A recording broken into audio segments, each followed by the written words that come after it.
2, 3. 2, 3.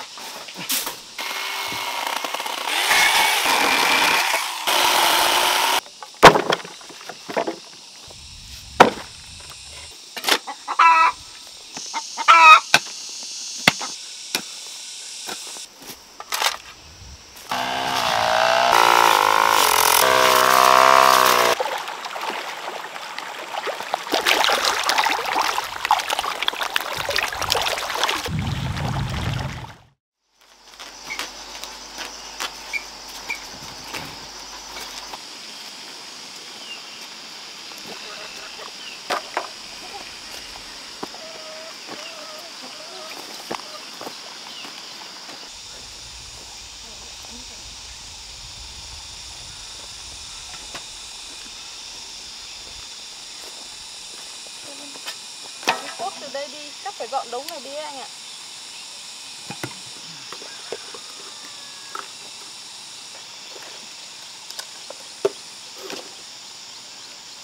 Cơ ra cắt thôi.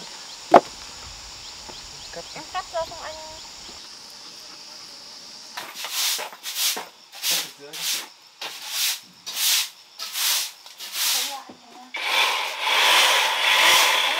Trên này. Cắt máy sạc pin cho em đi cho em cắt ra. Sạc nó đâu?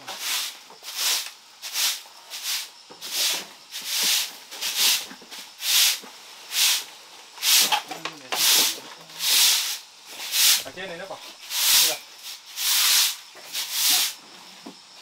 Trên này nó.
Nặng nhá. Nặng. 50 cân.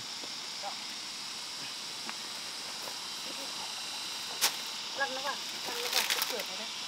Xong rồi nước siêu vào. Rồi. 2, 3. 2, 3. Đi thẳng vào.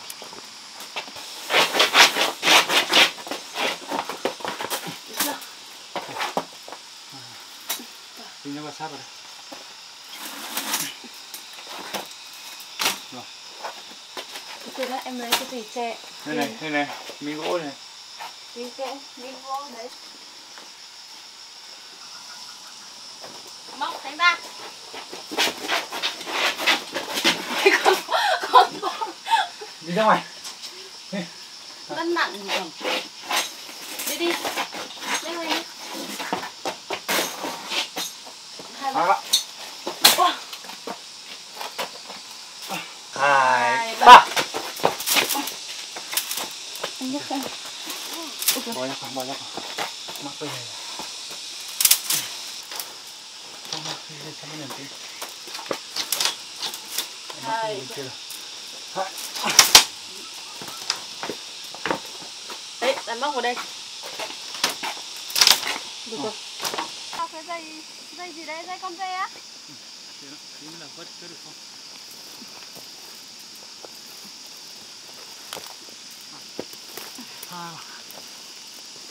Được rồi. Bê cuộn anh đi.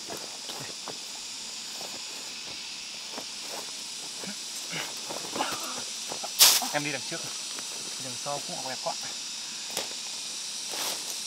Đi.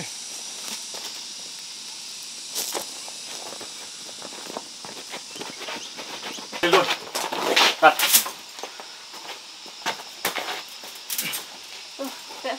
kia ném lên đây nữa. Lên luôn. 1, 2, 2 bạn.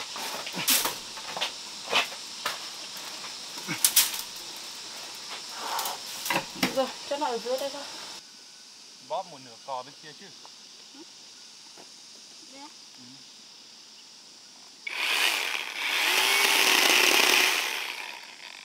Được không?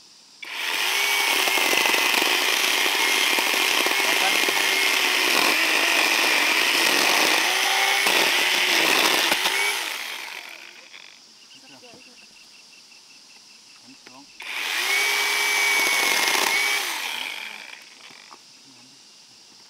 Này là cái đảo xếp lên đây. Cho nó khô lắm. Lấy hai cây to rồi xếp đi thế nào? Đây. Hai cây to này. Mình cắt ngắn.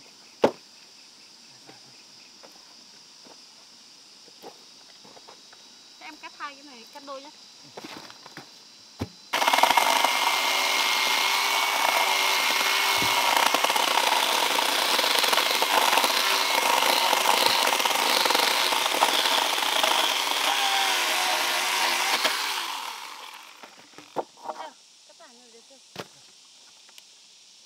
Hết.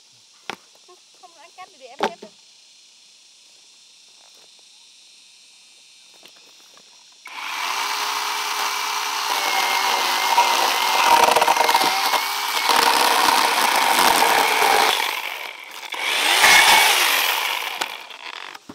Lấy vỏ nó đun làm gì Lấy cho cái nó kia ra cho em.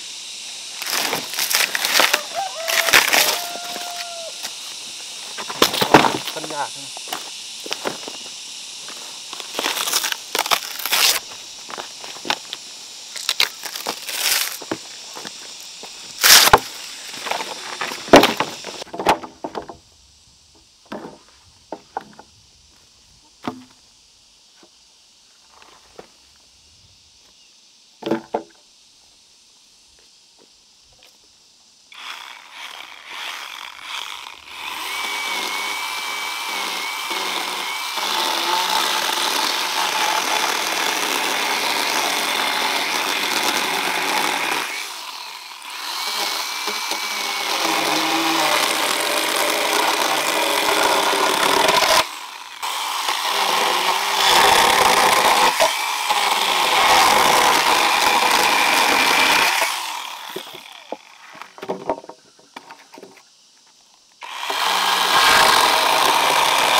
Này mục hết.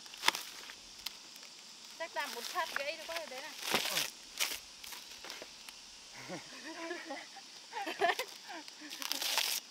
Cái gì?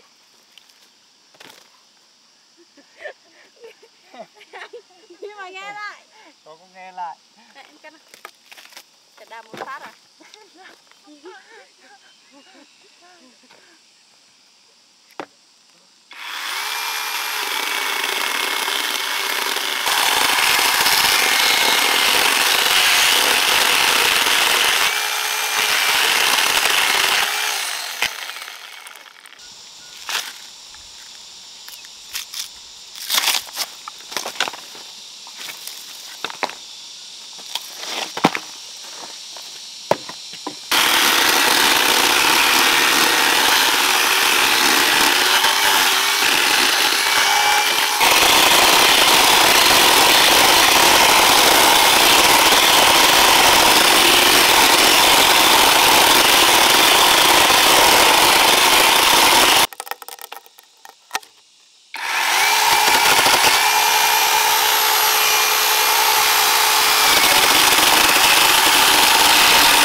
khô.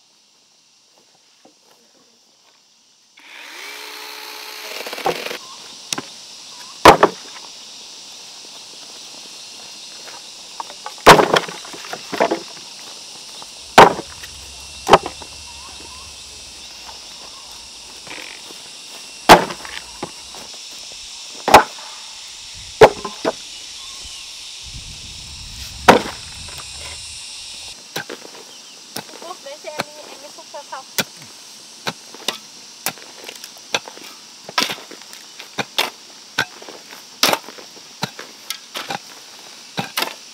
Xúc gọn này.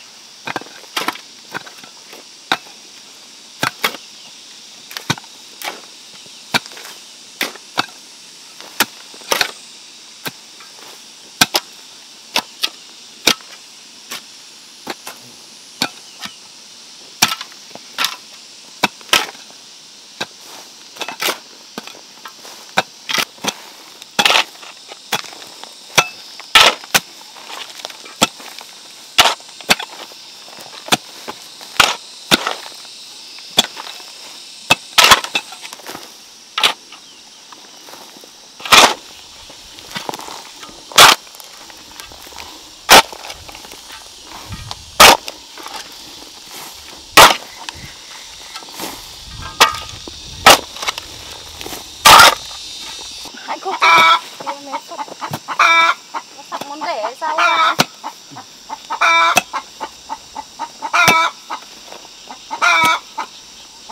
Đây còn phân một phân.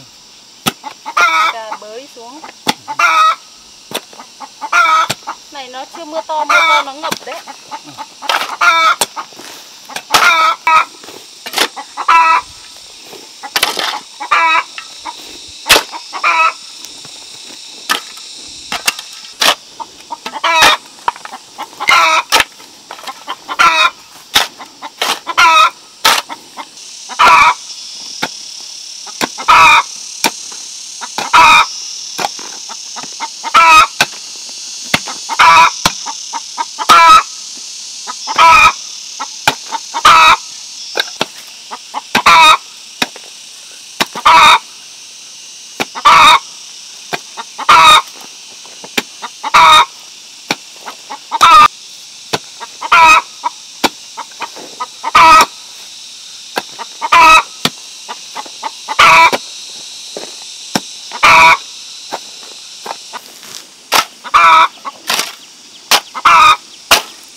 luôn.